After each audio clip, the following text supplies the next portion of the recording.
Jetzt werfen wir nochmal einen Blick in den Innenraum. Da ist nämlich auch das eine oder andere passiert. Der Vorbesitzer bzw. die Erbauer des Fahrzeugs haben hier schon einiges gemacht. Zum Beispiel im Bereich der Türverkleidung vorne und hinten. Das ist hier mit Alcantara bezogen. Der Fahrzeughimmel ist in schwarz gehalten. Wir sehen hier diese OMP-Sitze, um halt auch so ein bisschen den sportlichen Charakter des Fahrzeugs zu unterstreichen, gerade jetzt auch mit der Mehrleistung, kombiniert hier mit einem Luisi-Lenkrad, und im hinteren Bereich haben wir einen Überrollbügel, der zum einen der Steifigkeit und der Sicherheit dient, und in dem Zuge ist natürlich auch die Rücksitzbank rausgeflogen, wie man hier sehen kann, also so ein bisschen angelehnt an die DTM-Tradition, die ja der 190er definitiv hat. Ja, die Sitze haben wir nochmal insofern umgebaut, als dass sie jetzt voll verstellbar sind auf vernünftigen Konsolen, gerade auch im Hinblick auf eine spätere Straßenzulassung. Und ja, ansonsten Armaturenbrett, original, so wie man es klassisch kennt von Mercedes.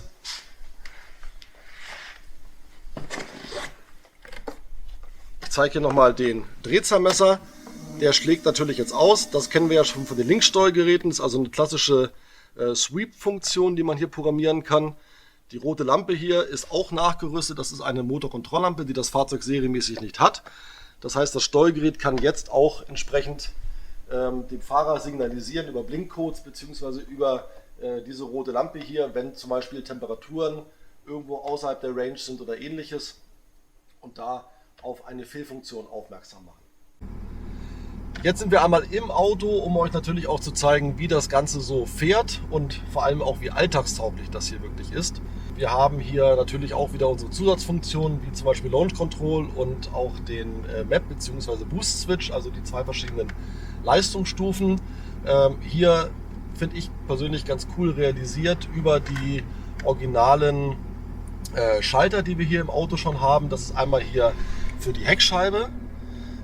Wenn ich den aktiviere, dann leuchtet natürlich das Heckscheibensymbol. Das heißt, die Heckscheibenheizung funktioniert auch noch, aber gleichzeitig löse ich damit die Launch Control aus und aktiviere damit die Launch Control. Das heißt, wenn ich jetzt hier einmal Gas gebe, ich hoffe, man hört es vielleicht ein bisschen oder du siehst es vielleicht dann auch gleich am Drehzahlmesser.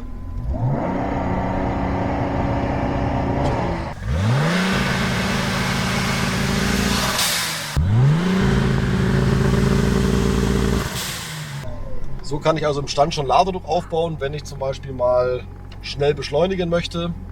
Also der klassische Viertelmeile-Start oder auch von mir aus einfach, um mal ein bisschen Launch Control auszuprobieren. Das kann ich hier einfach über diesen Schalter machen.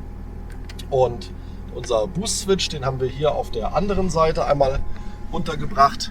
Der ein oder andere, der sich ein bisschen im Mercedes-Bereich auskennt, der wird diesen Schalter vielleicht wiedererkennen. Der ist normalerweise für die Außerortshupe gedacht. Den haben wir jetzt hier einfach missbraucht. Das heißt, wenn ich hier umschalte, dann bin ich quasi auf der großen Leistungsstufe, und auf der Nullschaltung oder Stellung, da bin ich dann auf der kleinen Leistungsstufe. Kleine Leistungsstufe heißt hier in dem Fall das, was auch hier straßenlegal bei dem Fahrzeug eingetragen ist. Also so darf ich tatsächlich mit dem Auto auch hier ganz regulär auf der Straße fahren. Ja, und wie gesagt, das mit beeindruckendste ist tatsächlich die Alltagstauglichkeit. Das heißt, ich fahre jetzt einfach mal los und dann werdet ihr sehen, wie schön und entspannt sich dieses Auto tatsächlich trotz der Leistung und dieses ja doch großen Umbaus hier fahren lässt.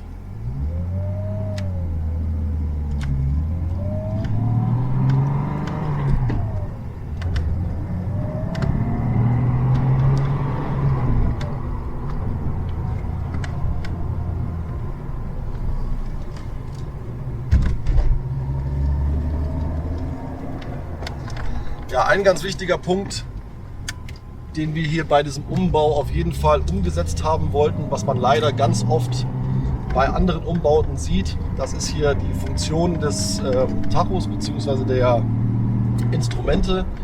Das heißt einmal Drehzahlmesser, Geschwindigkeit, Tankanzeige und so weiter. Das alles sollte natürlich weiterhin funktionieren. Wir haben ja hier ein anderes Getriebe drin, wir haben hier einen anderen Motor drin. Das war dann tatsächlich auch eine gewisse Herausforderung, das alles wieder in Gang zu kriegen. Aber wie man hier wunderbar sehen kann, Geschwindigkeit funktioniert mit dem Original Tacho ohne Probleme. Zeigt also wunderbar an, ist mit GPS entsprechend kalibriert, passt also auch recht gut. Und auch der Drehzahlmesser zeigt hier wunderbar an. Also ich sag mal auf den ersten Blick, jemand der hier einsteigt und mit dem Auto losfährt, und nicht unter die Haube geschaut hat, der würde, glaube ich, gar nicht unbedingt vermuten, dass hier überhaupt irgendwas umgebaut ist. Und das war auch der Anspruch, den wir hatten. Jetzt abgesehen natürlich vom Sportlenkrad und den Sportsitzen. Aber es könnte jetzt auch einfach nur ein leicht getunter 190er sein und nicht unbedingt ein bis zu 450 PS starker Turbo-Umbau. Ja, ich fahre jetzt einfach hier nochmal so ein bisschen rum, dass man mal sieht, dass das alles auch hier wirklich cool funktioniert. Und dann würde ich sagen, machen wir vielleicht gleich noch mal ein paar Außenaufnahmen, damit man auch mal ein bisschen was vom Motor hört. Wobei auch hier im Innenraum, ne, ihr kriegt es ja vielleicht mit, ich kann mich hier ganz normal unterhalten. Die Auspuffverlage ist wirklich sehr, sehr schön gebaut. So wie es eigentlich auch bei so einem Auto sein muss. Also nicht zu aufdringlich, sondern schön dezent, sportlich, aber halt immer noch von einem Geräuschlevel so, dass man da sich mit seinem Beifahrer auch noch unterhalten kann. Ja, jetzt gebe ich mal hier so ein bisschen Gas. Wir haben natürlich jetzt hier winterliche Bedingungen. Das heißt, entsprechend auf voller Leistung können wir leider nicht fahren. Aber ich denke, das, was man hier ganz gut mitkriegt, ist eben, wie schön alltagstauglich dieses Auto sich wirklich hier noch bewegen lässt. Ja, wir haben ja jetzt hier das 6-Gang-Getriebe. Das heißt, ich schalte jetzt hier einfach auch mal den 6. Gang.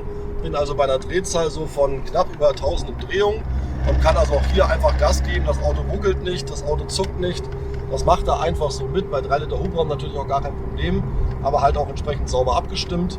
Und durch dieses 6-Gang-Getriebe kann ich natürlich A, eine relativ hohe Endgeschwindigkeit theoretisch erreichen und B, kann ich dieses Auto aber auch trotzdem sehr, sehr spritsparend hier fahren, wenn ich das gerne möchte.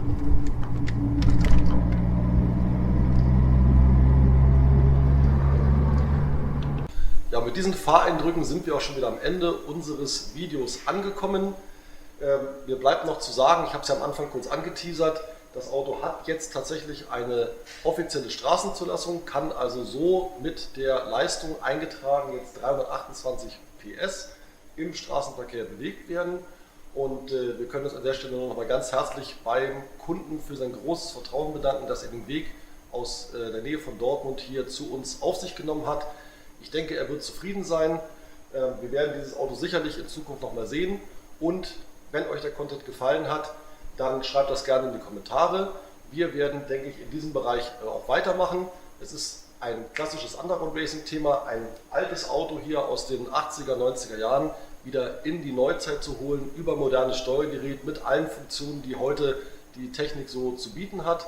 Und ja, das Ganze eben, wie gesagt, auch legal auf der Straße ist natürlich eine richtig coole Sache. Ich freue mich da auf jeden Fall auf die zukünftigen Entwicklungen und bedanke mich fürs Zusehen.